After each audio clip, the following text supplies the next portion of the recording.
Emocije, okidači, obrasci ponašanja. Upoznaj sebe, sada i ovde.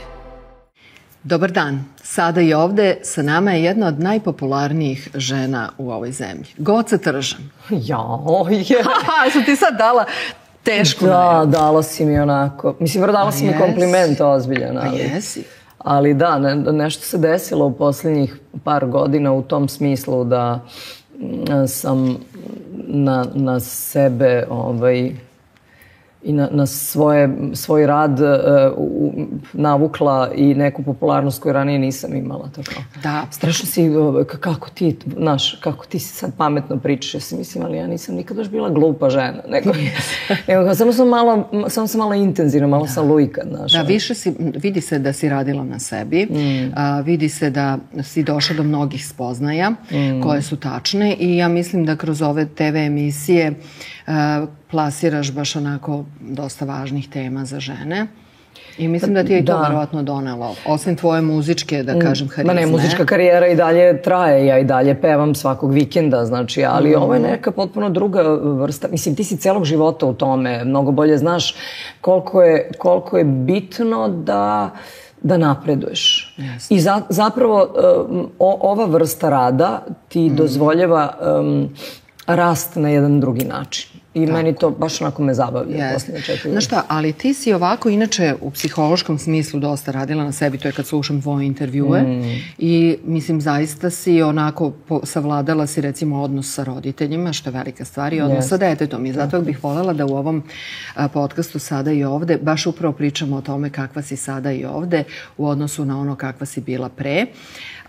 I nekako čula sam jednu tvoju jako mudru i tačnu rečenicu, a to je prihvatila si svoje dete takvo kakvo jeste. Tako je. I prihvatila si svoje roditelje takve kakve jesu. Kako si u tome uspela? Pa znaš šta, ja mislim da ti je zaista potrebna jedna velika ozbiljna zrelost je potrebna za to. Treba ozbiljno da prvo, mislim da ogroman broj ljudi nikad prvo ne razmisli o sebi. Uvijek razmisli o svojoj okolini i o tome šta je okolina doprinela da on u tom trenutku bude takav nesavršen. Niko ne polazi od toga, čekaj, šta sam ja uradio. Onog trenutka kad počneš da slažeš kockice tako da kreneš prvo od sebe, onda se drastično stvari promene. Ono što sam ja morala da učim jeste prvo da kažem izvini i da to stvarno osjećam i da mislim. Drugo, morala sam da naučim da prihvatam ljude koji su drugačiji od mene i da ih volim takve kakvi jesu. Tome me najviše naučila ljubav prema mom detetu, jer moja ćerka je potpuno različita od mene u svim svojim sličnostima. Znači ima toliko lepih sličnih stvari, ali je i u njima različita. Ne znam kako to da ti objasnim, to su nijanse. I onda kada sam shvatila da ja nju toliko volim i da je ona meni ceo moj svet, onda sam razmislila o tome, ako ja nju toliko volim i spremna sam nju da prihvatim tako kakve jeste, zašto moji roditelji nemaju to isto pravo? Oni su me doneli na ovaj svet, oni su me želeli, oni su me gajili, oni su me voleli onako kako su najbolje umeli i znali. I to se desilo upravo tako da sam ja shvatila da niko od nas nije savršen. Jednog dana će i moje dete mene morati da prihvati tako kakva jesam i morat će da mi oprosti sve moje greške. A sigurno sam grešila bez obzira na to što sam radila na sebi. Znaš, i moji su roditelji radili na sebi na neki drugi način, to su neka druga vremena bila i mnogo su više provodili vremena sa nama objektivno, ali sigurno niko nije bio savršen. Mislim, nijedan roditelj nije savršen. Ko kaže da je savršen, sjajan roditelj, laže prvo sebe, a onda ceo svet oko sebe. Znači, niko nije savršen. Svi pravimo glupe greške iz najbolje namere. Ali najveći broj onih koji zapravo ne rade dovoljno na sebi, upiru prstom u drugi da pokažu da su drugi neispravni. Pa o tome se radi. Mislim da onog trenutka kada sam ja rekla sebi, u sebi, za svojim roditeljima, sve ste uradili najbolje što ste umeli i mogli, hvala vam na tome i to je to. Dalje je moj posao. A koliko si imala godina kada si dostigla tu zrelost? Pa recimo da sam imala 40-ak. Da. Ne može pre toga, ne možeš dok ne... U stvari možda možeš ranije ako dobiješ ranije svoje dete. Ali i u tom odrastanju tvog deteta ti učiš sa svojim detetom da rasteš i učiš da ga prihvataš. Opet ti kažem, ako je ona kao nešto što je izašlo iz mene, proizašlo iz mene, ima pravo na takvu bezrezervnu ljubav. Kad to kažem, znaš, sad to zvuči malo i nenormalno. Nije to bezrezervna ljubav, to je jedna poštena, sveobuhvatna ljubav.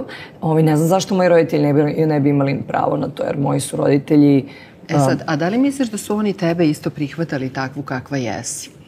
I da mi kažeš šta je to u stvari što između odraslog deteta i njegovih roditelja škripi, da bi naši gledaoci mogli to da poprave u svom životu? Evo sad ću ti reći, mislim da najviše između roditelja i dece škripi to što roditelji u ona vremena kad sam ja rasla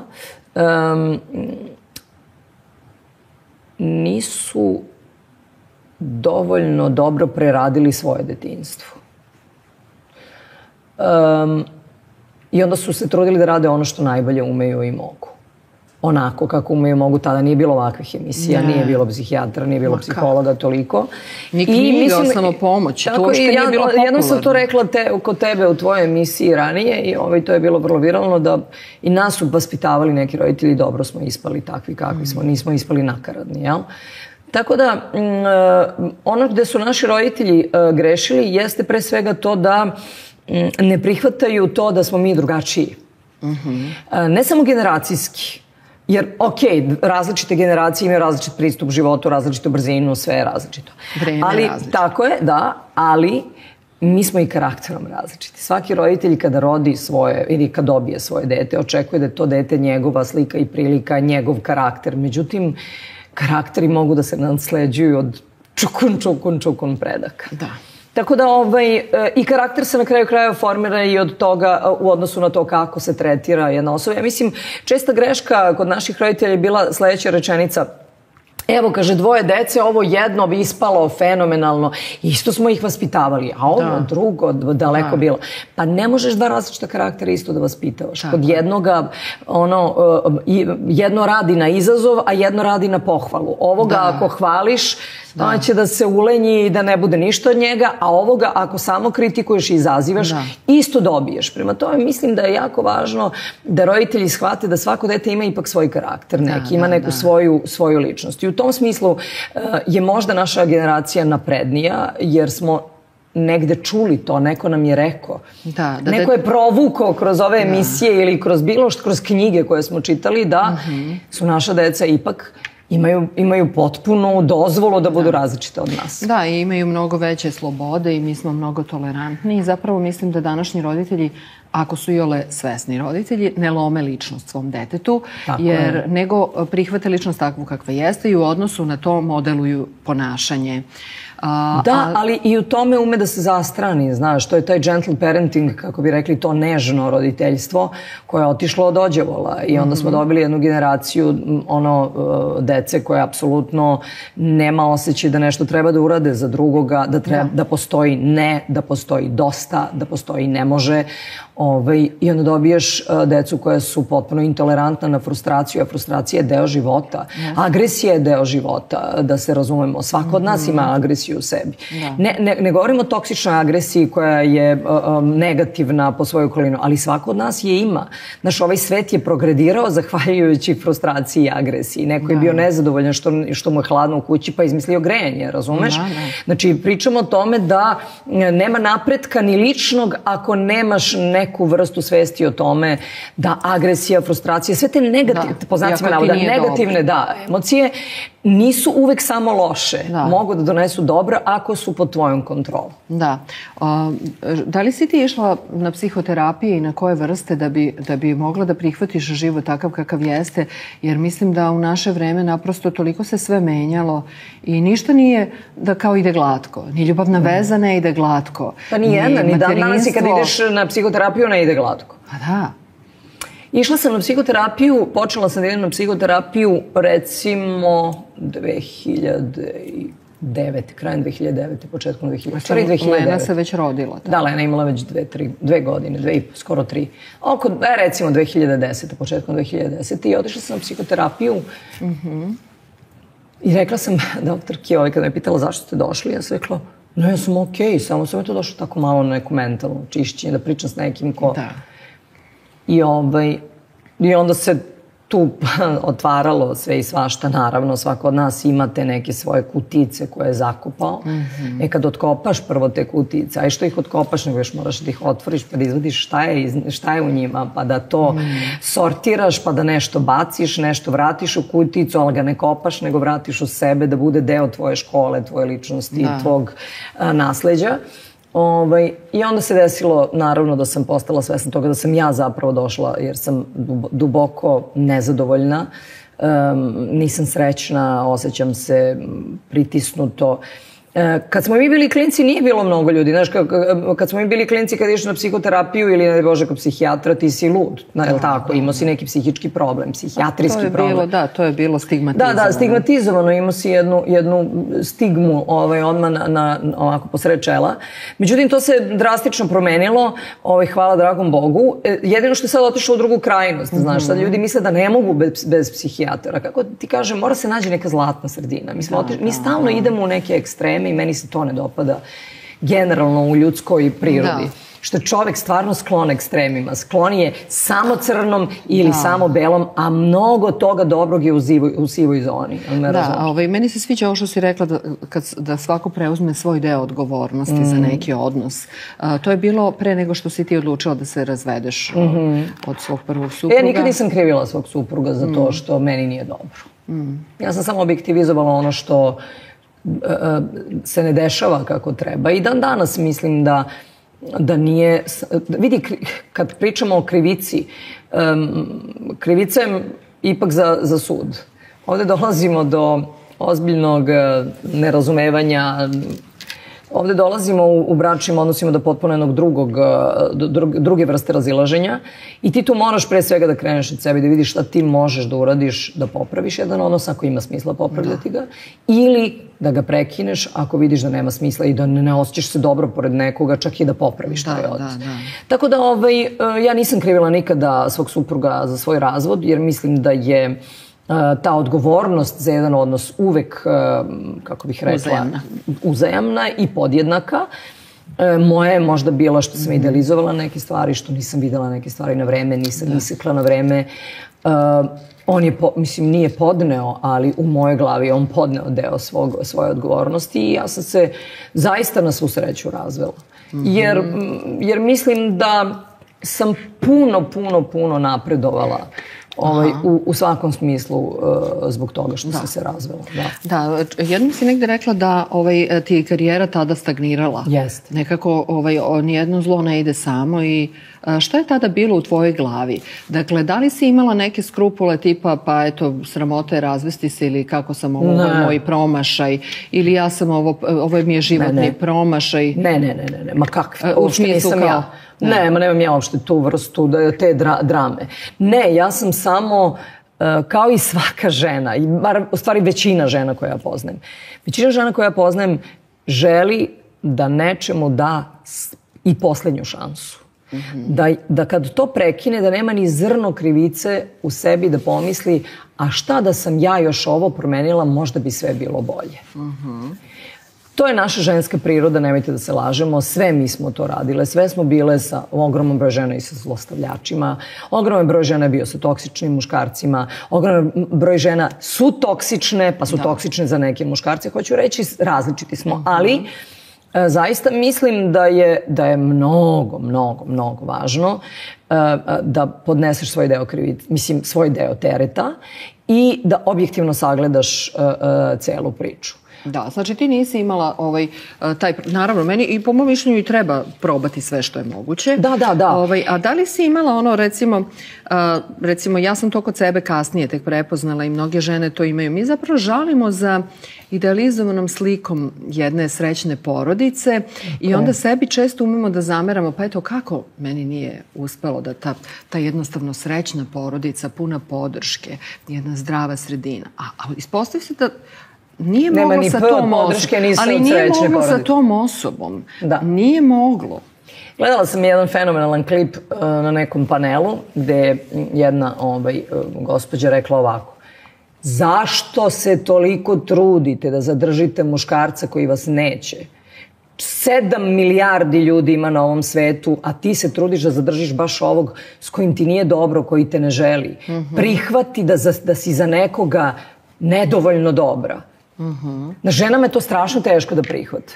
Da su za nekog muškarca Ja nisam nikad čula ženu da je rekla u ovim podcastima ja sam bila jednog gola u vezi. Nikad nijedna to nije rekla za sebe. Da. Znači, nismo spremne uopšte da prihvatimo i svoj deo odgovornosti. Prihvati bre i svoj deo odgovornosti. Ali zbog čega mi nismo dobre? Neki put nas okolnosti... Ma ne radi se tome da nisi dobra za tu osobu. Možda će od ovih 7 ili sad već koliko milijardi ljudi, jedan će se naći kome će baš te tvoje osobine da odgovaraju i baš ćeš biti sa njim fenomenalna kombinacija. Ali zašto stalno pokušamo da opravdavamo i da tražimo izlaz, odnosno ulaz u nečiji život, mislim, gde ne postoji mogućnost da bude dobro? Da, neke ljude to pali kad ih neko neće, ali to su opet to je druga vrsta psihološkog problema. Sa detinjstvom, ništa ja znam. Ali najveći broj zapravo ljudi bi hteo, čini im se da je normalno da budu u braku. Šta misliš sad o tome, s obzirom na tu stopu razvoda i na činjenicu da se mnogi osvešćuju, pa im je jasno da neće više ni emocionalno ucenjivanje, da prihvataju niti psihičko zlostavljanje i tako dalje, jednostavno toksične odnose, pa se razvode. Koliko misliš da ima stereotipa i predrasuda u svemu tome da je normalno biti udata i da je normalno... Ne, sad je postalo normalno ne biti udata, koliko ja vidim, baš da se okrenule stvari. Naročito u tom feminističkom pokretu. Da je vrlo nepoželjno da promovišeš to, da voliš muškarce, da si spremna da budeš, na primjer, stay home mom. Pa dobro, to je jedan ekstrem, ja mislim. Nije više ekstrem. Ne? Ne, nije više ekstrem. A kod nas u društvu? Pa i kod nas je postalo to. Postala si necivilizovana i nazadna ako kažeš da ti je baš zadovoljstvo da svom mužu napraviš sendvič i kad dođe kući s posla da ga dočekaš da mu opereš noge.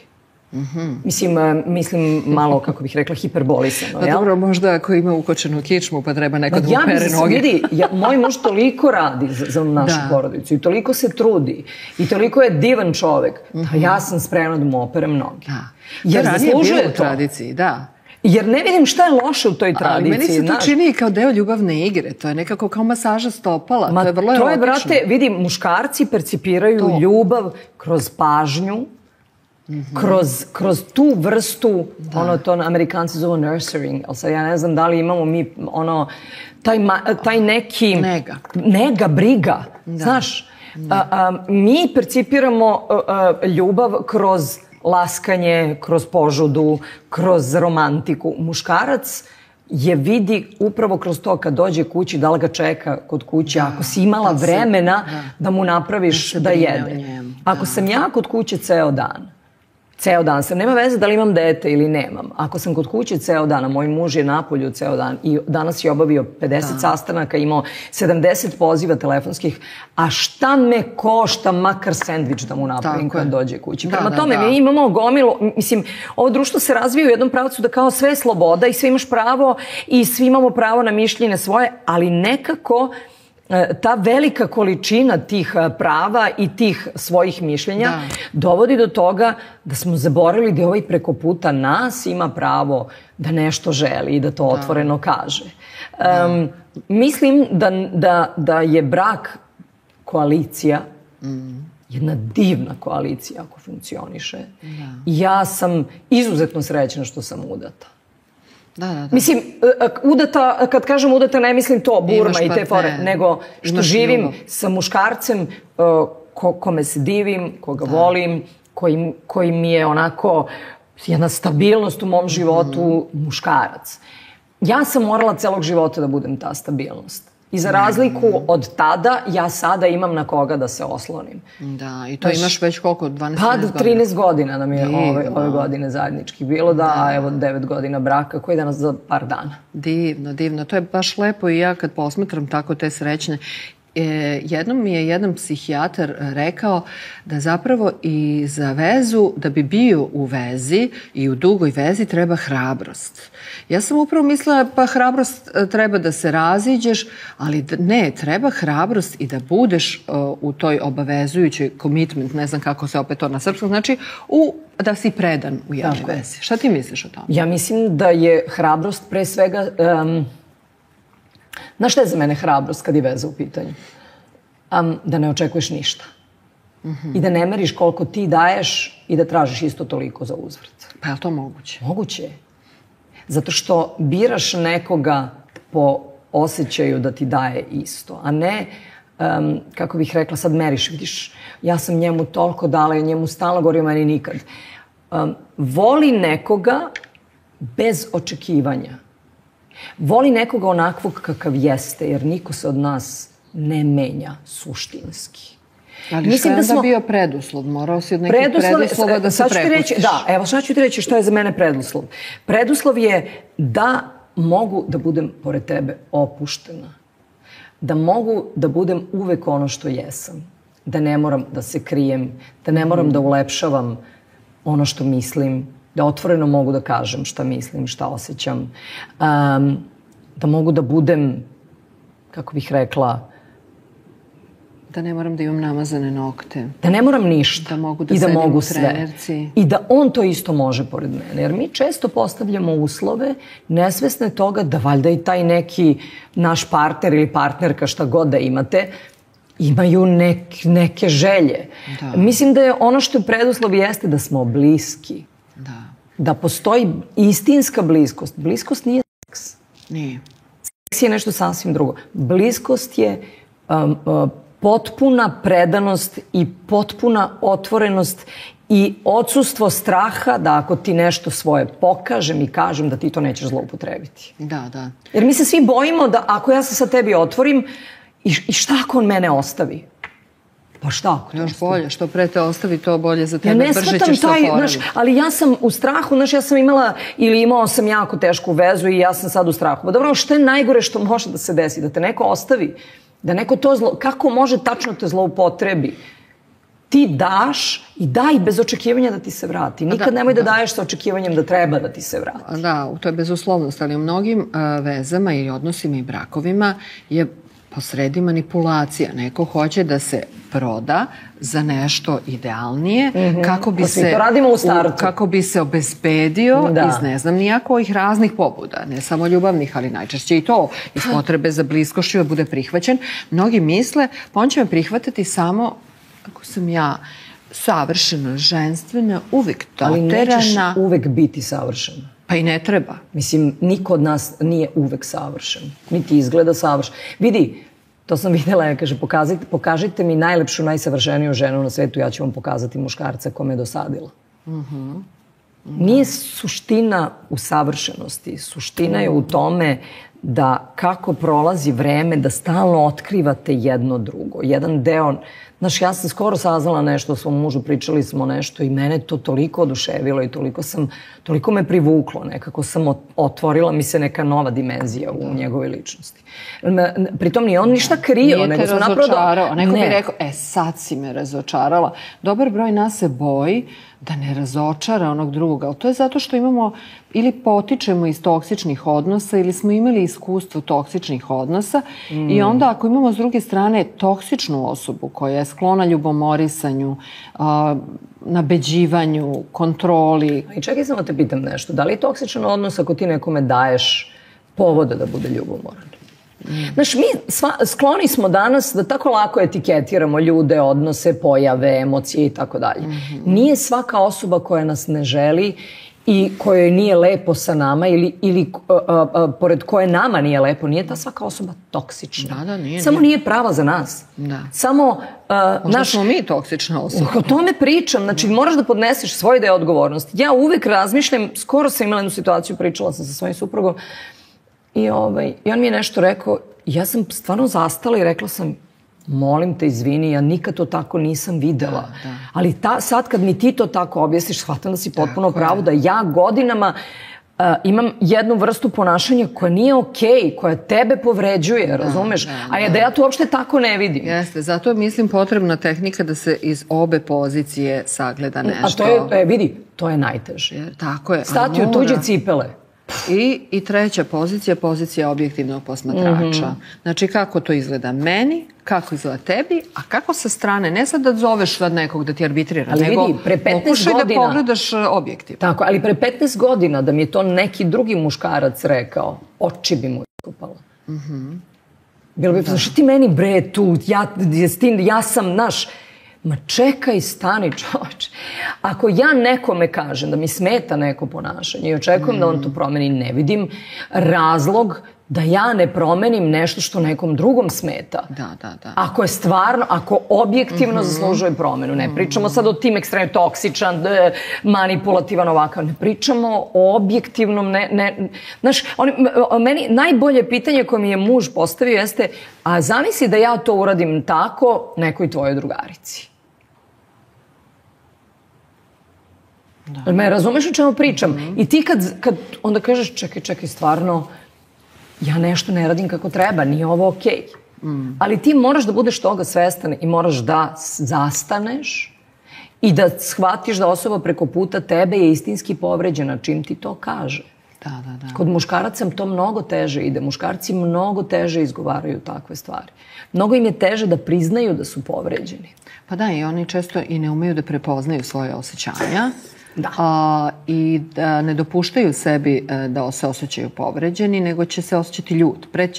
Pre će biti ljut ili besan. Tako je. I onda je zbog toga ta komunikacija tako teška. I onda kada starije žene koje su bile mudre posle pa nije tako mislio. Ja recimo ranije ne bih mogla uopšte da poverujem da neko nije mislio tako kako je rekao.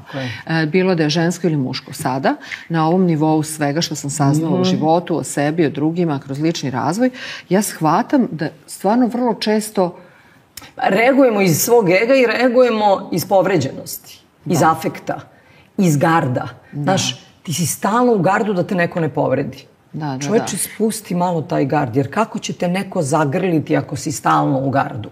Okej, nećeš dobiti po nosu, ali neće te niko ni zagrliti. Ali ja mislim jedna česta greška i volila bih da ti kažeš prosto ljudima koji su manje samosvesni nego što smo nas dve, gde ljudi greše kada u svojim odnosima, jedna od grešaka, na primjer čestih, to je da čim dođe do nekog nesporazuma, svako gleda kako će onog drugog bolje uvrediti.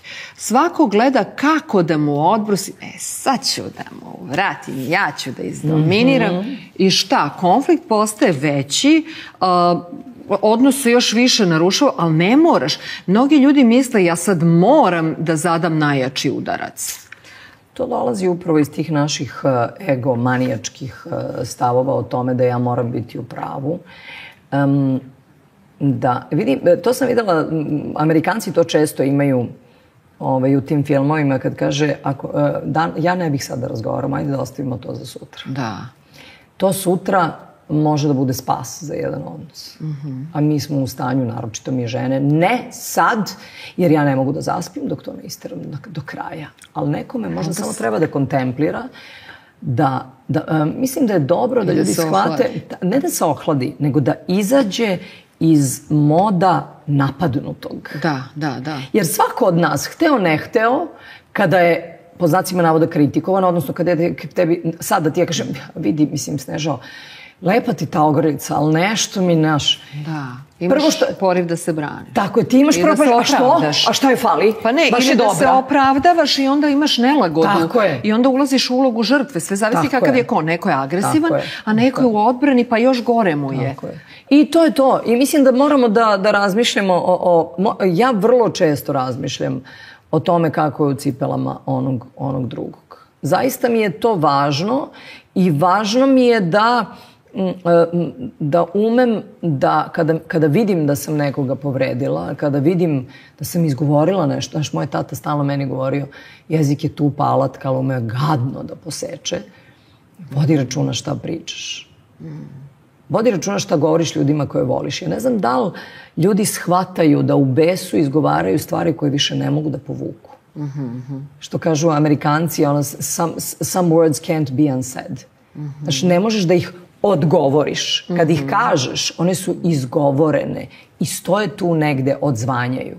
I uvuku ti se u dušu, uvuku ti se u... I koliko god ja tebi mogu sad da se izvinim i da kažem, ne, nisam tako mislila, to je izgovoreno.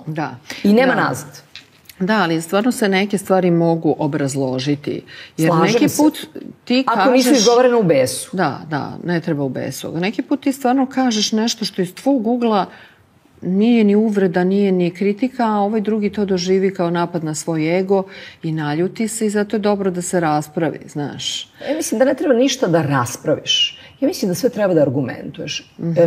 Još jedna stvar koja je takođe važna u odnosima jeste ne podizati ton. To što sam ja glasnija od tebe, što vičem na tebe, uopšte ne znači da sam u pravu. Da. Sad, znaš šta, ja mislim da je jedna velika stvar, malo pre si i to i pomenula, da ne moramo da budemo u pravu i nije normalno da namećemo svoje mišljenje onom drugom. Znači, u redu je da porazgovaramo kako bi ti i kako bi on i da probamo da nađemo pravo rešenje. Ali ako stalno neko mora da nameće svoju volju i svoje mišljenje, to je stvarno toksično. I to je naporno.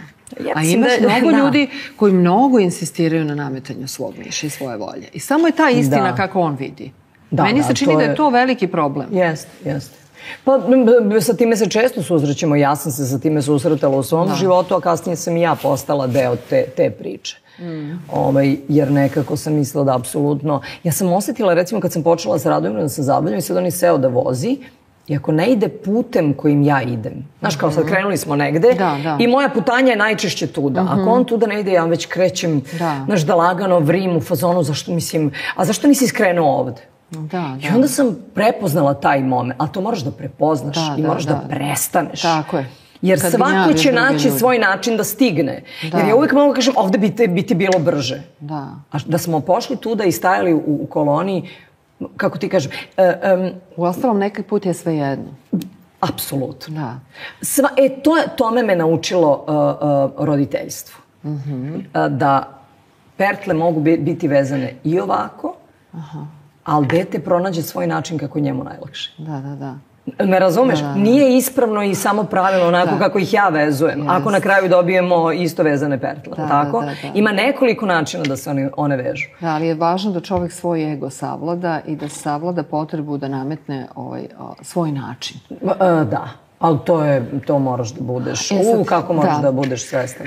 Kada ste ti i Raša počeli vezu, sigurno si i sama, a i mnogi sa strane su rekli, o Bože, kako se usuđuje da da ljubav nekome ko je toliko... Ne znam ni koliko on mlađi sad. Ne, ti si to lepo izgovorila. Kako nije sramota. Ne sramota, nego kako se usuđuje, pa on će je ostaviti, on je mlađi, ona će... Znaš, to su ove predrasude kao... Ona će ostaviti, da, naravno će ostaviti. Evo, već imam 50 godina i šta ćemo sad? Jesi ti imala neku zadršku? Koliko ti je vremena trebalo da se uveriš da je on iskren, da je to pravi čovjek za tebe? Dobro, vi ste zajedno radili, to je velika prednost. Da, mi smo radili zajedno, ali nas dvoje smo se zapravo zabavljali 4,5 godine.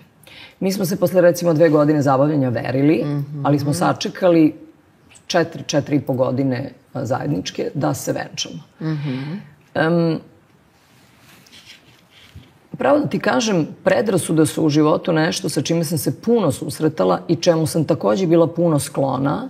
Valjda su me zato toliko i nervirale. Jer ono sve što vas nervira kod drugih zapravo vas nervira to što dolazi iz vas. To je suština cele priče. I ja kada sam upoznala Radomira, meni je samo bilo... Ja sam se samo pustila, znaš. Ja sam shvatila to da je generalno život jedan roller coaster. A inače volim roller coastere. I ti se, znaš, kako živiš, kao ono kad sedneš i sad penje ona kolica, idu gore i sad ti vidiš, prvo je ahaha, hi, sve je super, pa kako ideš sve više gore, shvataš da si sve dalje od zemlje. I da će posle da ide. I pa se penješ, pa vidiš da je visoko, ozbiljno i šta će da bude sad kad te prevali preko onoga, koliko puta ćeš da imaš looping, da li će ispadneš, da li nećeš. Vidi. Na kraju ti ne preostaje ništa, samo da se opustiš da uživaš u vožnji. Jer ja da sam podlegla predrasudama svoje okoline, čak i svojim... Pa to, usade se te predrasude u nas. Ja bih izgubila najlepših 13 godina u svom životu. Najlepše ljubavi, najboljih godina, najbolje izgledam od kako sam sa njim, najbolje se osjećam od kako... Sutra da mi kaže, gotovo je, ja bih mu rekla hvala ljubavi, hvala ti na ovim godinama. Ne mogu ti objasnim koliko mi je. Ali možemo makar da radimo zajedno, zato što fantastično radimo posao zajedno i mnogo smo stekli zato što smo radili zajedno. Mnogo mi znači to što si sjajan u biznisu. Iako možemo s vremenom se kresnemo, baš bi mi značila. Ne moramo budemo u vezi, ali i to bi mi značila. Ali hoću ti kažem, ja zaista uživam. Ali jesi imala predrasude na početku? Pa u nekom trenutku, ja sam njemu čak i izgovorila, to je Stipre normalno, kad je meni rekao se zaljubio, meni se rekla, bre, mali, prvo to govoriš svakome, a drugo, ja sam razvedena i imam dete od 4 godine. Što on rekao, i? Šta ne razumem, šta je tu problem? Tako da njegova hrabrost i njegova sposobnost da... Vidi, nije tu stvar, kad je muškarac u pitanju, mi moramo razumemo jednu stvar. Muškarac koji se upusti u vezu sa starijom ženom koja ima brak i dete je više nego hrabar muškarac. Zašto? Zato što ti u taj brak ne dovodiš samo dete, nego dovodiš i bivšeg muža, i bivšu svekrvu, i bivšu familiju. A ja kao Goca Tržan nisam samo donela to, nego sam donela i medijske budalaštine. Jel me razumeš? Tako je. Za to treba hrabrost. Pa to je, vidi, taj čovek očito mene toliko voli i toliko mi je posvećen i toliko zaslužuje da mu operem noge kada dođe kući. Pa ja mu opereš ponekad noge. Tako je. Pa ne, ali mu izmasiram stopala nekada kada vidim da je umoran. Nikad nije došao kući da ja ga nisam sačekala, bez obzira koliko je sati. Čak i ako zaspim, ja čujem da je kasno i da je došao i ustanem da ga pitam je li umoran ili gladan. Da li bi nešto da pojede.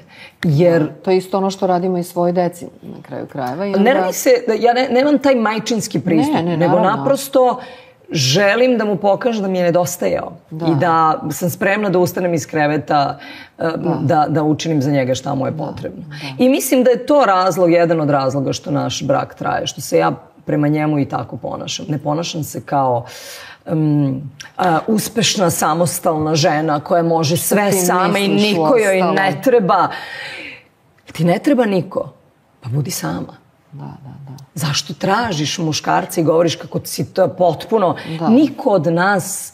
Vidi, tek kad odeš u prirodu i ako si sam, shvatiš koliko je samoća i usamljenost su različite stvari, ali su vrlo problematične. Svakome od nas je potreban partner na ovaj ili onaj način. Dobro, ti si bila još uvek mlada žena, mislim, kad ste se sreli, 37, a danas izgledaš fenomenalno. Moram da ti kažem da si se prolepšala od kad si poslednji put bila kod mene u emisiji, iako si među vremenu starije godinu, dve. Da. Ali evo ti znaka da žene mogu, da su žene s godinama sve lepše. Hvala ti. Kada imaju mentalnu higijenu. Ja samo to, kad se neguju u svakom smislu te reči. Nega nije samo... Danas se čula sa jednom divnom ženom koja mi je rekla, znaš, ima toliko lepih žena kojima je data lepota, ali jako poružne kada uđe pakost u njih. Pakost, pa to. Pakost je strašna stvar. Tako da ja volim takođe lepe žene, volim da vidim lepe ljude. Ja se radujem životu, meni je svaki dan ogromna radost, znaš. Da. A kaži mi ovako, šta si ti, zašto, kako bi ti ocenila sad, zbog čega si ti toliko popularna i žene te vole, ne samo žene? Ja ću ti reći šta ja mislim zašto, ali šta ti misliš? Mislim, to očigledno nije bilo smišljeno. Neki ljudi ti vidiš da su oni smišljeni. I sve što kažu, to je smišljeno i to je jedan deo nekog PR-a i nečega. Prvo, ja sam dosledno svoja, već 30 godina od kako sam... U javnosti. Da. Znači, evo ove godine tačno 30 godina kako sam poznata i popularna. Znači, kad pogledaš prvi dan do dana današnjeg, ja sam dosledna u toj svojoj čaknutosti i u tome da sam svoje dogovorim, što bi rekli stari Latini, in medias res, ili ti u srž stvari. To je jedno. Drugo, moj život i moji životni principi pokazuju da ja stojim iza onoga što govorim, da sam seksualno oslobođena sam potpuno, zakon smislu to reći, a da ipak nisam drolja. Ja nemam taj epitet Me razumeš? Znači, sve što ja radim u životu... Iako otvoreno i pričaš o tome i otvorena si u tome da to voliš. Pa da, ali što kaže jedan moj prijatelj, kaže, nestvarno je koliko ljudi ne kapiraju koliko si ti zapravo tradicionalna i koliko, iako si oslobođena i o tome nemaš ikakav problem da pričaš, toliko si tradicionalna, odan partner, verna, imaš, me razumeš? Monogamna, apsolutno. Ali čekaj, jesi nekada imala zadršku da kažeš, Boga mi možda ne bi trebalo ovako otvoreno o ovim stvarima pričati? Šta će ljudi da misle, šta će da ljudi će da misle šta god da kažeš. Da. Šta god da kažeš. Da ja sad kažem što su lepe ruže, javit će se neka budala koja će reći šta ti to znači. Ti me razumeš? Ako budeš stalno mislio šta o tome, šta drugi misle, ti si otišao, puko si kao... Ali to je tabu tema. Misliš, seks je tabu tema? Pa da, ali... Uopšte seksualnost. Naročito o sopstvenoj seksualnosti govoriti. Pa ja nisam, ali kako ti kažem, ja nisam devijantna osoba. Naravno da nisi. Me razumem, ja nemam devijantne seksualne sklonosti. Pričam sa stanovišta kao šta će drugi da kažu. Da, pa drugi će svakako nešto da kažu. I bit će strašno zgroženi, onda će otići, preskočit će tarabu da se kresne sa komšijom dok je muž na njivi. Jer važno je da se ne zna. Jer važno da se o tome ne priča. Da se ne zna. I da se ne zna. Daj da nazovemo stvari pravim imenom. Seksualna sloboda i seksualna svest je deo našeg takođe i mentalnog i fizičkog zdravlja. Mislim da je seksualna energija stvaralačka i rušilačka energija, zavisi od toga kako je usmeravaš. Mislim da seksualna energija je jednaka životnoj energiji, to kažu svi ljudi koji se bave psihijatrijom, psihoterapijom i tako dalje. Prema tome, izražene seksualne energije su pune života, ali takođe su pune destrukcije ako ta seksualna energija nije usmerena kako treba, ako nije ispunjena, ako nije zadovoljena i ako je isfrustrirana. I ja ne želim da budem isfrustrirana žena koja će da živi 60 godina. Ja ću bar 90 da doguram. Da. Prema tome... Znači, starenje te ne zabrinjava? Pa ne, starenje je lepa stvar. Starenje je nešto što ti daje patinu. Kako kažu, ja nisam stara, ja sam vintage. Aha, vintage. Dobro, kako planiraš sa... Ti si imala puno vantelesnih oplodnje i to je veliki stres za organizam i to je bombardovanje hormonima i tako dalje. Na koji način, je se to na neki način odrazilo na tvoje zdravlje? Ne, i dalje sam vrlo zdrava žena, moram da ti kažem. Retko zdrava žena, ali mislim da je to state of mind. Mislim da je i fizičko i mentalno zdravlje stanje uma i stanje svesti. Apsolutno, kakve su ti misli, takvo ti je unutrašnje stanje života, tako vibriraš. Ja uopšte ja ne priznajem bolest. Za mene bolest ne postoji. Čak i kad se neko pored mene razboli, ja sam u fazonu, dobro, ajde rešimo. I to je to. Sada je to, toga se pravi drama od toga. Iako si rak u horoskopu, pa bi neko rekao da si emotivna, jesi, ali si istovremeno i pragmatična. Ekstremno sam pragmatična i ekstremno sam usredsređena. Ja mislim da ja imam ogroman procenat svog razmišljanja kao muškarac.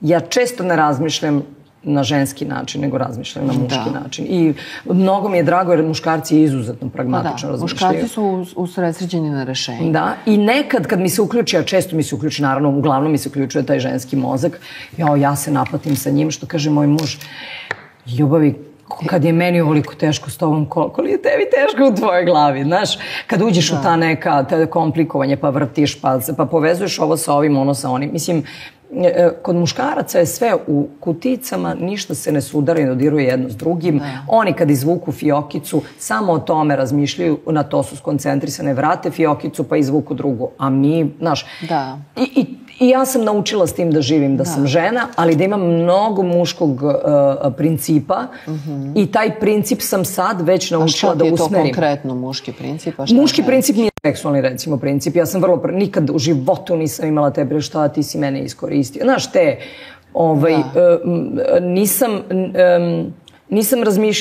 nisam razmišljala o tome na taj način. Znaš, većina žena je u fazonu, ako ti da, sad ti je dala svoj dijamant. Hello. Znači, seks često služi za to da proverimo da li ferceramo ili ne ferceramo. Nismo se prvo zaljubili pa smo se onda kresnuli, jel me razumeš? Proradila neka hemija, desilo se nešto. Scott Peck u onom putu kojim se ređe ide vrlo jasno objašnjava šta je zaljubljenost i zašto nam služi taj prvi seks. I ja se s tim... Šta kaže, zašto? Prvi seks služi isključivo za obnavljanje vrste. Odnosno za produžetak vrste. Tek kada mi obavimo tu vrstu intimnosti, najčešće, evo sada ima muškaraca u studiju, slušaju, ako nisam u pravu, imaju pravo da kažu da nisam u pravu. Da, gledaju, čuju. Previše su mladi da bi slušali. Ti kada obaviš tu prvu intimu sa muškarcem, muškarac koji ne želi da pobegne od tebi, da kaže izvini, žurim na bus i to sutra imam obaveze, znači da se na neki način povezao sa tobom. Znači da ima želju da te bolje upozna. Sviđa mu se tvoj miris, način na koji dišeš. A da li će tu želju potvrditi pozivom sutradan, naksutra? Da, ako nastavi se to sviđanje. Jer muškarci ne taktiziraju. Oni nemaju te fore da li da je zovem ili da ne zovem. Ako te nije pozvao, nije mu se pokvario telefon, nije pao asteroid pa mu zatrpo kuću, nije zakasnio na autobus, nego mu se ne sviđaš. Ali šta ako se javi za 7 dana ili za 14? To se često ženama dešava. Pa dešava im se zato što on vidi, aha, čekaj, ova mi se danas nije javila, dobro, aj zovem ovu. Ne budite žena za 14, sutra mora da ti se javi, da ti kaže, ili makar preko sutra, razmišljao sam o tebi, volao bih ponovo da se vidimo. Ako to ne uradi odmah, onda si mu rezervna varijanta u 1000%. Ali to, ako smo intimni bili, imali smo taj prvi seks, ja ne znam zašto žene ne žele sebi da priznaju često da su u fazonu ja moram pobegnem od ovog ludaka, ja ne želim drugi seks. Međutim, nama je ubačen taj jedan kod da to posle prvog puta, kako ti kaže, ako ne bude drugi, treći, peti, onda si drolja, onda si znaš. Onda je promašaj i onda si ti laka žena, ali me kapiraš, jer onda nemaš opravdanje da si se zaljubila, a on je džukila koja te ostavila. Hello, i imaš pravo da kažeš ovo mi se nije dopalo, izvini batice, obuci se. Pa i nije bilo nešto naročito, znaš, kao možda mi se malo dopalo. Ma čekaj, kojoj ženi je prvi seks bio nešto naročito, nemoj se lažemo. To mi samo, znaš, mi stalno sebi vrtimo te ljubavne filmove i scene iz filmova, život nije film. Apsolutno, i to je suština. Ali je to muškarcima jasno? Ili oni... Pa dobro, muškarcima treba objasniti koliko... Treba ženama objasniti da život nije ljubavni film, nije 50 Shades of Grey, ni blizu, nije nijedan, mislim, retko koji ljubavni film se stvarno tako dešava u praksi. Meni se čini da je to muškarcima manje jasno nego ženama. Ne, muškarcima je manje jasno da život nije porno film. Da. Jer je tu razlika. Žene misle da je ljubavni film, romantičan, komedija. A muškarci misle da je naročito muško-ženski odnos, da je porno film. I to je ozbiljno, treba im ozbiljno objasniti da život nije pornić. Mislim, i da žene potpuno drugačije funkcije. Kako? Lepo. Ja ti tvrdim da svaki muškarac kada želiš da mu kažeš da ti nešto ne odgovara i da treba drugačije da radi. Ja još nisam upoznala muškarca koji će reći, ma nemoj. Ti ćeš da mi kažeš. Ja toliko prevrnula riba, ti ćeš sad mi objasniš. Svaki muškarac želi da u krevetu dominira i da bude sjajan ljubavnik, a jedino je sjajan ljubavnik ako si ti zadovoljna. To tvrdim. Svaki normalno, ne pričamo o idiotima, mislim. Ali šta ako on ipak hoće na svoj način, jer on misli da tebi tako odgovara? Ništa, ustaneš i kažeš, batice, to nekom drugom. Ili ovako sedneš i čekaš, baš, dobro, jel vidiš da ne radi, aj ti pokažem sad moj način, da vidiš da će da radi. Mislim, treba od toga napraviti igru, treba napraviti onako jednu životnu situaciju. Znaš, muškarci vole spontane žene. Ja to zaista mislim, a mi smo često nespontane. Odnosno, spontanost zamišljamo tako da, znaš, dolaziš u stan, strgneš garderobu sa sebe, on te pribijao za zid. Sestro, čekaj, kako ćemo stavimo kondom, razumiješ? Mislim, da li uopšte tu dolazimo do tih pojedinosti da ništa nije tako spontano, nego postoje neke tehnikalije koje ne funkcionišu baš tako. Treba skinuti čarape, treba se izuti, treba... Oprati ruke. Tako je, oprati ruke. Moram da napomenem da je higijena jako važna. Da treba piški ti, mislim, kako ti kažem.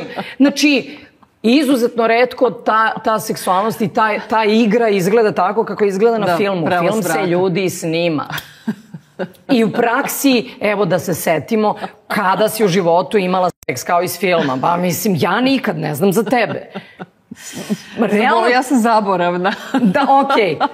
I pamtim samo srećne dane i samo lepe ali srećni dan ne mora nužno biti filmska scena. Pa nije nikad.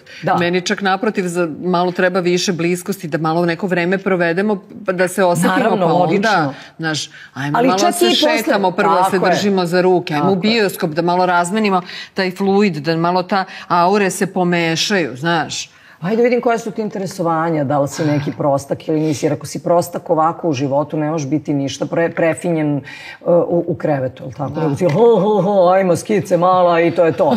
Pa mislim, jeste, razumeš ti, ima žena kojima je to super, ima žena. I ja potpuno razumem jedno, drugo, treće, peto. I svako ima pravo na svoj ukus, ali ima svako pravo i da kad nešto proba, da kaže, izvini, ja više ne bih. Da. Ili ne moraš da kažeš, isključi, ćao. Da. Znači, ili najbolje da muškarci, čini mi se, mnogo bolje podnose tu vrstu odbijanja. Da mu kažeš, hvala ti puno, obuci se i da se rastajemo. Da. Kapiraš? Bez obzira što se ti njemu sviđaš, ali on razume taj način. Muškarac razume kad mu kažeš obuci se, idi, šta to znači. Da. Pa da, razumeju oni sve kad im kažeš, jer nego probaju.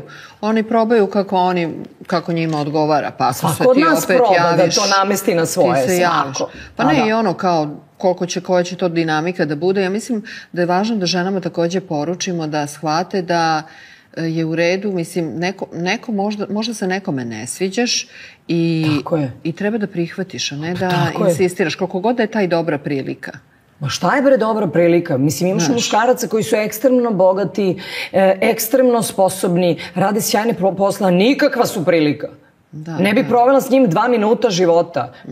I među njima ima mojih prijatelja, koje ja zaista izuzetno volim kao prijatelje. Oni su moja braća, razumeš? Ja sam svako od njih rekla, druže, ja ne bi bila na mestu tvoje žene 2 sekunde u životu. Zato što to nije my cup of tea. Nađite svoju šoljicu čaja u životu. Pa makar vas to traganje vodilo kroz mnoge neuspele pokušaje. Mira Bobić Mojsilović je rekla jednu sjajnu stvar i ta je isto njena izjava bila fantastična. Može neko da se slaže ili ne, ali taj zajednički rast, sticanje zajedničko, kod tebe rekla, to da s nekim rasteš, da sa nekim stičeš, da gradiš kuću od temelja. Ja sam sa svojim mužem sve tako stekla. Ja sam iz braka izašla gola kao pištolj, dužna. Prvog. Sve što sada imam sam stekla zajedno sa svojim suprugom.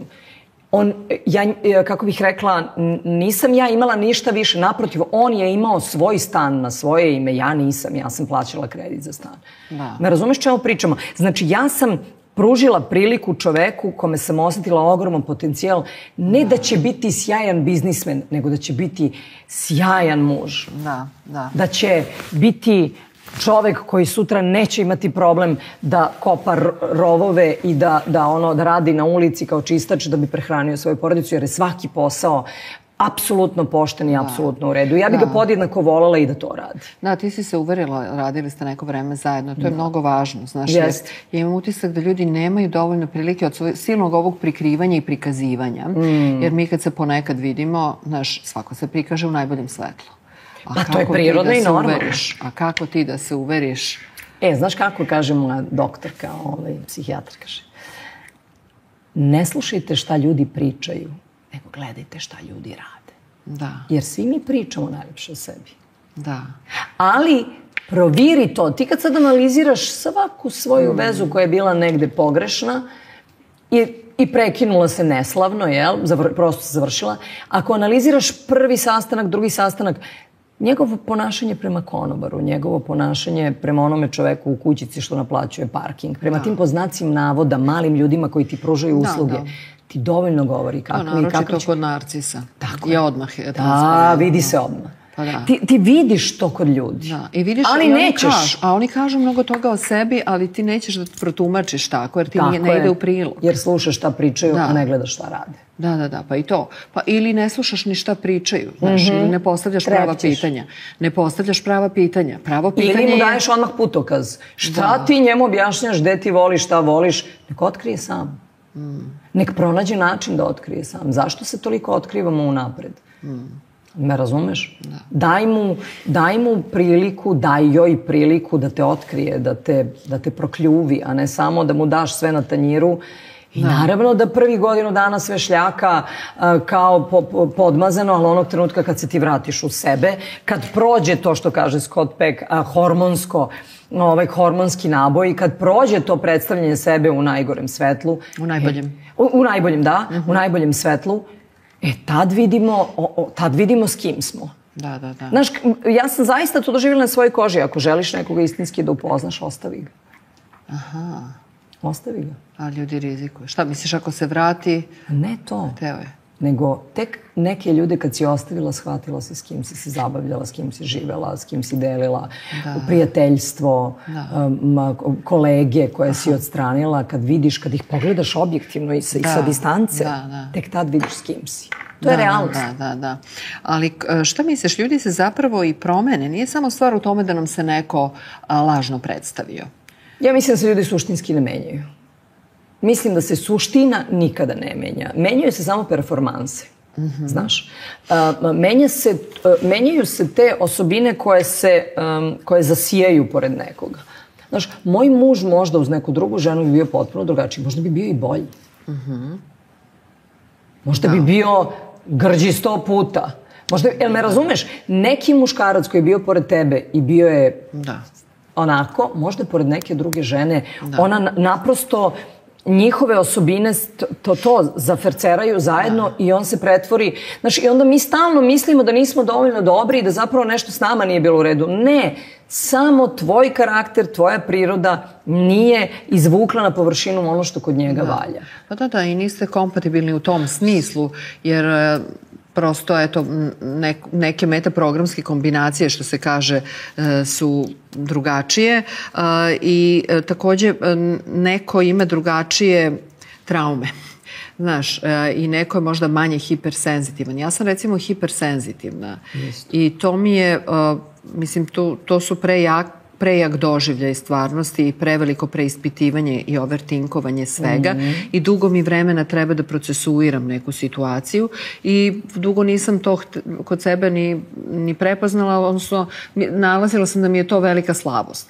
I kad nađeš na partnera koji je, na primjer, narcisoidan ili ima neke narcisoidne crte i koji ti to stalno poriče ili ti to potencira, nisam ja bio bezobrazan, nego si ti preosetljiv, to može da bude problem. I onda sam htjela da te pitam da li si ti imala toksične odnose ranije i da nam malo predstaviš šta je to i kako zapravo nisi imala rezervu da ponovo uđeš i da napraviš jedan srećan i zdrav odnos. Jer mnoge žene i muškarci posle niza toksičnih odnosa strašno mnogo rezerve imaju da ponovo uđu. Pa to imaju strah. Da se prepuste. Da, strah da se prepuste. A opet, s druge strane, pa ne znam, mislim da nema, u principu vrlo su retki ljudi koji nisu imali toksične odnose. Zato što ta toksikologija je nekada i proizvod naše mladosti, nekompatibilnosti partnera i tako dalje. Da sam bila pametnija, ja bih prvi put kada se desila neka situacija se okrenula na petama i razgulila, ali tu se pojavlja jedna ženska crta koja je, mislim, karakteristična za veliki broj žena, a to je ja ću to da popravim. Ja ću biti ta specijalna, sjajna žena koja će njega da opravi, on će da bude sjajan. Ja ću sebe da popravim da bi on pored mene bio sjajan. Me kapiraš? Mislim da je to svaka žena imala u svom životu u nekom dobu. Onda stasaš malo pa shvatiš da nikoga ne možeš popraviti. Možeš samo da iz njega izvučeš te lepe osobine i da one stalno cvetaju, a da ove loše se pojave s vremena na vreme i da ih ishendluješ i da on ishendluje tvoje i to je jedini način. Ali to ne možeš ako teraš mak na konac. Pa ne može, mak na konac nikad nije dao kako bih rekla, rezultat neki pozitivan, ali generalno mislim da je strah izuzetno veliki neprijatelj čoveka i strah uvek dolazi iz ega. A ego je dobar sluga, ali zao gospodar. To znači strah da će me neko osramotiti, da će me ostaviti. Da.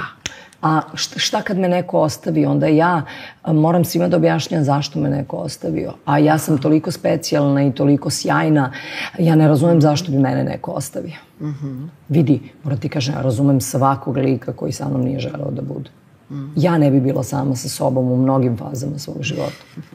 Iskrena sam vrlo. Goco, pošto je vreme novac, a ti si jedna jako zauzeta žena i mi ovdje imamo tako i bogatu produkciju na Hajpu, ovaj razgovor će možda malo kraće da traje. Ja ću ti za sam kraj postaviti važno pitanje, a to su crvene i zelene zastavice. Jer mislim da ti možeš našim gledateljkama i gledalcima dosta toga, kako da kažem, da pozitivno utičeš na njih. Jer mi ponekad smo jako fokusirani to šta sve ne valja kod nekoga, pa nam je taj sistem eliminacije previše strog.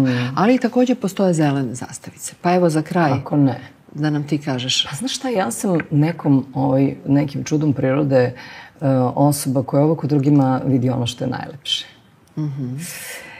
I uvek se na to fokusiram. Čak i tamo, ja sam to rekla svojoj ćerki par puta kad mi je rekla, jao, kako možeš ovde da budeš tako vesela. I kažem, Leno, pa ja neću da meni jedan dan prođe u gorčini i u nekom lošem raspoloženju. To je toksično, toga se prave bore na licu. Pa prave si neke ozbiljnije bolesti. Tako je. Dobro, ja sam sad to malo kao našalila se, ali nađi ono što ti je u tom trenutku lepo i na to se fokusiraj. Znaš, ja nikad neću komentarisati ženu ili muškarca ili ljude na način, vidim, molim te, pogledaj. Razumeš, uvijek ću reći, pogledaj kako je lep ten, pogledaj kako ima lepe oči. Me razumeš o čemu pričam? Biraš fokus. Biram fokus. I to je način na koji gledaš stvarnost, ti jako mnogo pomaže u životu. Naučila sam u životu da se fokusiram na to što mi se sviđa. Ono što mi se ne sviđa, ako me pitaš konkretno šta su zelene zastavice za, pre svega, partnerski odnos, pod broj 1 za mene je jedna... Da nekoga pustiš u svoj život. Da, evo sad ću ti reći. Ili da mu daš novu šansu. Da, lojalnost, hrabrost, kako bih rekla, samouvid, da ima sposobnost da komentariše i sebe, ne na negativan način, nego kaže ovde sam pogrešio ili pogrešila. Pa i da bude objektivan prema sebi. Pa to samouvid, znači da gledaš malo i u sebe, ne samo u druge. Za mene je nestvarno zelena zastavica kod muškaraca jedna, kako bih rekla, laganost, znaš, muškarac koji ne maše mnogo rukama, koji ne pokušava mnogo tu nešto kao da dominira, nego je lagan, ne dere se, ne viče. Miran. Znaš, to je najčešći signal da taj muškarac seksualno stabilan, da nema problem sa time da li je siguran u svoje telo kad se skine. To je muškarac koji ne mora da pokazuje dominaciju svoju tako što će da viče u prostoru. Razumeš? Koji ima sposobnost da kaže, dobro, sve je okej, važi, ajde da rešimo i to. A ne se, še ti meni, mislim, to kad vidim i kad vidim te muškarce koji imaju taj, znaš, te stignute ulici, to, znaš, čujete. Oni misle da je to muževno. Mnogi misle, ja moram budem muško, pa i kad nije takav, vidi, on sebe bodri da kao... Ja, mislim, za svog supruga mogu da kažem da sam ga jednom, možda 2 put videla kad je ušao u crveno. Jako sam se uplašila. Strašno, ja sam se strašno uplašila. I za sebe i za ljude oko sebe. Jer je to, znaš, od te stabilnosti i od toga da on demfuje u jednom trenutku. Ako si toliko mu nagazila Bruce Lee liniju, znaš, on kao iz vica Bruce Lee povuko liniju, razumiješ, rekao, ne, ovo slučaj mi neko nagazi, ovo dobit će baje, i onda vidiš ovo kako gleda i kaže, evo ti dole, gazim ti liniju, razumiješ. Tu Bruce Lee liniju kad mu pregaziš, mnogo ume da bude neprijatan i ume da bude, mislim, nešto iznad alfa muškarca, ne znam kako to da objasnim. Prema tome, to je za mene zelena zastavica. Ja želim da moj muškarac ima agresiju u sebi. Jer muškarac mora biti agresivan. Ali agresiju koju on kontroliše kada pušta. Da. A ne da je pusti na ono crveno svetlo što mu neko svirnuo iza njega. Da. Razumeš? Češće on mene smiruje. Ja sam ta koja ludi. Šta ti meni sviraš? Gde ćeš, brate? A on kaže, smiri se. Šta ti je? Koji ti đavo, čoveče? Izađe neko te naplavi ovde, moram se bijem tu na ulici, budala jedna. Me kapiraš? To su za mene sve zelene zastavice. Muškarac koji ume da te toplo zagrli. Ali stvarno toplo, onako zaštitnički. I kaže, bit će sve okej, nemoj da brineš. Uradit ćemo sve što je moguće da bude sve u redu. Muškarac koji ne napušta borbeni položaj. Šta god to značilo, naravno ne mislim samo na rov i na... Naš borbeni položaj je porodica, dete, teške situacije, smrt roditelja, dijagnoza. rastanci, svašta nešto su borbeni položaj. Ako uspete sa nekim da podelite jutarnju kafu, ako vas to kad se pored nekoga probudite, kad se očešete o nekoga ujutru, znaš, ako ti to stvara jedan pozitivan osjećaj, to je, nema ni, mislim, ta naša životinja, ja to zovem životinjica, ta u nama, nikada ne greši. Slušaj životinjicu u sebi, to je najveća zelena zastavica ikada. Ali nemoj da je lažeš, nemoj da joj zatvaraš oči, pusti da životinjica vidi sve. Nemoj da je pokrivaš, da kažeš, nije, ba nemaš pojma, bre, on, genijas, car. A životinjica ti kaže, beži od ove budale, ove je, mislim, hoću da kažem, žene imaju to, mi to zovemo nestručno, mi to zovemo šesto čulo. Zapravo imamo senzitivnost da zatvorenih očiju u sobi osetimo ko zrači pozitivno, ako negativno. Da. Dobro. Još i muškarce da ohrabrimo da ne misle da nisu dovoljni. Apsolutno ne. Svako ima svaki resurs. Apsolutno ne. Za svakoga će se pronaći prava žena. Svako može biti hrabar, ako hoće, može biti nežan, topao, razumeti onog drugog, imati za njega vremena. I u redu je da bude agresivan kad je to potrebno. Tako, ja bih to nazvala samo jednom zdravom dozom testosterona koji zapravo ga čini muškarci. Ali to objektivno jeste konstruktivna agresija, znaš. On kad treba da zapne i da te zaštiti od međeda u šumi, izvini, on mora bude agresivan, ne može da bude ne, slušaj me Medu sad. Brate, ja moram čuvamo, znaš, nema tu diplomatije, on mora bude ozbiljno, mora bude šumski čovek, razumeš? I to je deo života. Bez obzira na to što mi živimo u nekim urbanim životnim uslovima, ali ima trenutaka kada muškarac mora zaista da ti spašava život. Da. Divno. Puno hvala Goci Tržan što je sada i ovde vodila sa nama ovaj, ja mislim, nesvakidašnji razgovor između dve, kako da kažem, žene koje rade na sebi. Koleginice. Kolegice, iako ja još nisam propevala, ali izgleda da mi to, zašto da ne, ja nikad nije kasno. Radim za Hype produkciju, mislim, zašto ne bih ja krajnje vreme da ti nešto snimaš. Što da ne, sluha imam. Jel imaš? Vitko telo za igranje i duge noge. Tako ti kažem, i za gledanje, sve što treba ja imam. Sve što ima, duga kosa, sve tu. Sve tu prisutno. Tako da, koleginice, vidimo se sledeći put. Vidimo se sledeći put kod mene u emisiji. Može. Gotovo se. Hvala i vama što ste nas gledali, hvala Kimbo kafi što je ovako ukusna i hvala Divna vodi što je tako divna. Ako ste nešto propustili, vratite, na YouTube-u smo. I pratite nas naravno na našim društvenim mrežama koje ubijaju od viralnosti i na našem portalu. Prijetno i doviđenja.